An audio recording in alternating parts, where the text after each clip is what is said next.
Hey, it's your girl AJ, the Glamour Witch, and I am back for another video. So today's video, I'm going to be teaching you how to make a protection jar or a protection bottle or witch's bottle. And I'm going to be teaching you two separate ways that I've seen it done and two separate ways that I would suggest to do it. One is going to be for catching negative energies or spirits, destroying them, trapping them in the jar so that you can then take the jar and bury it someplace far away from your property or destroy it or do whatever you're going to do with it. And the other one is mainly protection for yourself, for your family members, for your pets even. And it's a little less aggressive and less about trapping energy and more about preventing energy in the space from harming you or your loved ones or your belongings. So if you want to learn how to make your very own protection jar, just keep watching.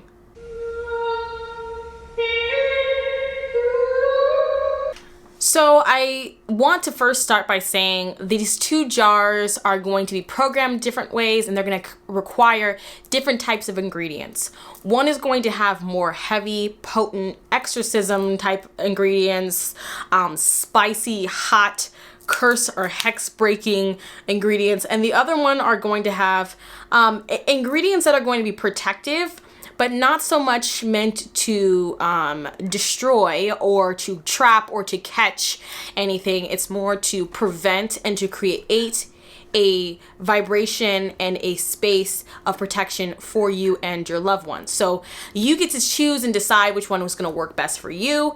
But I wanted to give both sides of it because some people are not going to want to take it to that level and they're not going to know what to do with the jar once they catch whatever energies are in the space.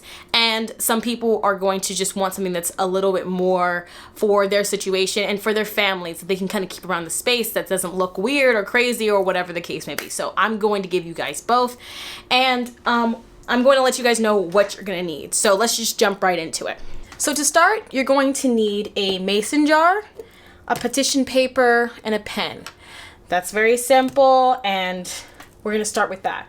I have already cleansed this jar with smoke, but you can use Florida water or Palo Santo if you want to do it that way. But you want to make sure that you cleanse this before you start working on it.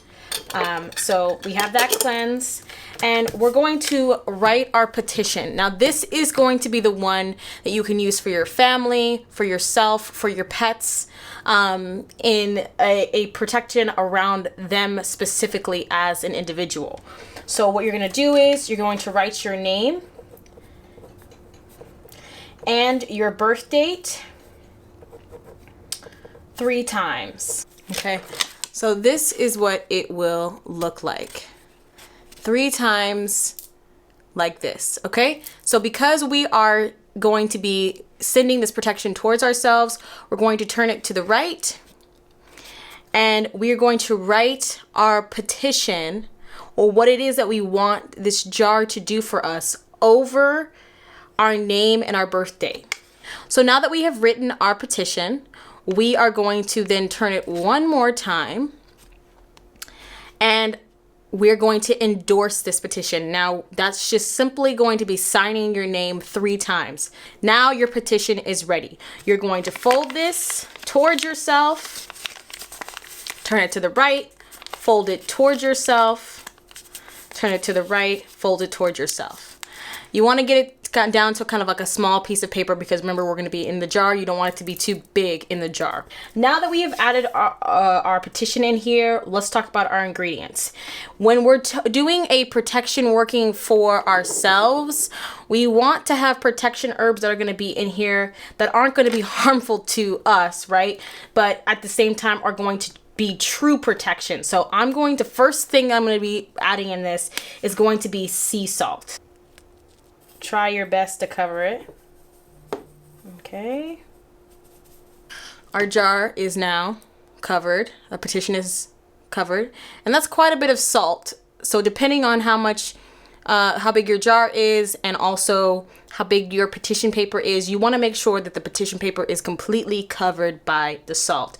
Now we're going to bless and activate this salt to absorb negative energies and to create a protection around the individual who's name is in this jar. Next, I'm going to add to this mixture bay leaves. And it can really be used as a substitution herb whenever you don't have something else, like you don't have frankincense or you don't have whatever ingredients. I feel like bay is a really great substitute because bay is a wishing plant. People will take these bay leaves and write a wish on them and then burn the bay leaf. They will do bay leaf rituals, and it's used for wishing. So you can literally program this bay leaf to be what you need it to be. And we're gonna bless and activate this for protection. Okay, so I'm gonna take 3 bay leaves in this blend. I'm going to bless and activate them for protection. And then I'm going to crush them in this blend here. We're gonna just put them in here like so. Next, I'm going to add frankincense. Now, frankincense, I talk about this all the time in all of my videos. Frankincense and things like dragon's blood, frankincense and myrrh are very essential in all magical workings and as protection, cleansing, and clearing, and also heightening magical energy and potency. So we're gonna add the frankincense in here specifically for protection for this individual, but also protection against psychic attacks and spiritual attacks and magical attacks. Now I'm going to be using cascalia powders. Now this is a little teacup here of like pressed cascalia powder, but essentially what cascalia powder is eggshell powder.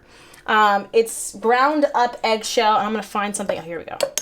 I'm gonna find a way to like scrape this, but this is used for protection. People will, and especially in Santeria and different spiritual workings, they'll put cascalia powder around the border of their house and their home to protect them against spiritual attacks.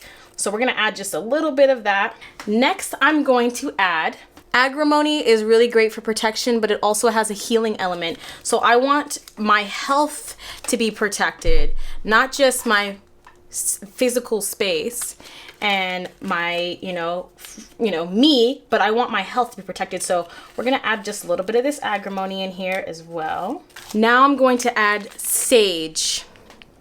Now you can use white sage, like if you have a sage stick, you can use this sage specifically, or you can use sage that you would cook with, as long as it's dried. But sage is great for cleansing negative energy and used as a cleansing agent. Next, we'll be using mugwort. Now I'm gonna be using mugwort for protection, obviously, but specifically against other people who are doing workings or work against me magically, or from psychic attacks, from things that have to do with the third eye subconscious. So I am going to be protecting myself in my dreams. This is also really great for people who have night terrors and sleep paralysis. So we're gonna bless and activate this, and also to strengthen me in my own space. Next, we're gonna be adding roses. So because roses are really high in a high vibration of love and are going to bring in that loving energy, it's going to keep the vibrational frequency of my environment and for me in a high vibration, which when you gotta think about it like this. When you're in a high vibration, it's really hard for low vibrational energies to coexist in that space. So that's kind of what this is doing. And also because I want loving energy to be surrounding me. So it's not just a bunch of protection, but it's also love, and it's also a high vibration of love. So now you can also add things like lavender. You can add other elements of like a loving energy and a loving vibration into this jar if you're using it for yourself. Lastly, I'm going to be adding tiger's eye, and these are just small tiger's eye chips. And I'm just going to be sprinkling just a few of these in here. And that is for protection as well, but for strength and for confidence in myself, in my space. Another idea for this, if you wanted to do something else for this, you could put ground up selenite powder, which sometimes I will add to mixtures. Selenite gives off a very angelic vibration, and it's used to call in angels and to call in high vibrational beings into the space. If you watch my video on protection crystals, I talk about selenite just a little bit. That would be really great to add to this mixture as well, to keep a healing, high vibrational, angelic vibration around the person who you are putting in this jar and who you are trying to protect. So if you're using this for children, that would be really great. You could put crystals in here that would also help that individual with their own personal power and their strength and their healing and for happiness. You could really endlessly do whatever you want. This is how I'm doing it. Now we are going to, you can take a tea light candle or a plain white candle. This has been anointed with some oils that I'm going to be using. This is a self-love candle over the top, but if you wanted to put a white candle and dress it with a protection oil or a healing oil, whatever the case may be, you can do that. You're going to light this. So you're going to let this candle burn down completely, all the way down to the very end. And once the candle is completely burned down, you're going to put this underneath your bed. You can put this in the corners of your space. You can make multiple ones of these and put them in make 4 of these and put them in the 4 corners of your room. I'd also put one at the front door. I'd bury it in my front yard as well, you know. But this is the end of this jar. Now this jar will stay this way until you feel like the energy needs to be recharged and redone. If you're feeling like it's getting stagnant or the ingredients inside are no longer doing what you want them to do, you want to change it out, or you need something that's more powerful, more potent. Maybe you need something that's more for curse breaking and hex breaking, and you want to take out some of the ingredients and do something different. You want to replace it, or whatever the case may be. These will catch a lot of toxic energies, so I would change out the ingredients. Just pour the contents out. You can change the petition paper too if you want to change what it is that you're specifically asking for protection from. So just be mindful that if at any time you want to change what's going on with this this protection jar, you can. You're not locked into this, but I wouldn't open it until you're ready to change the purpose or the functionality of this protection jar.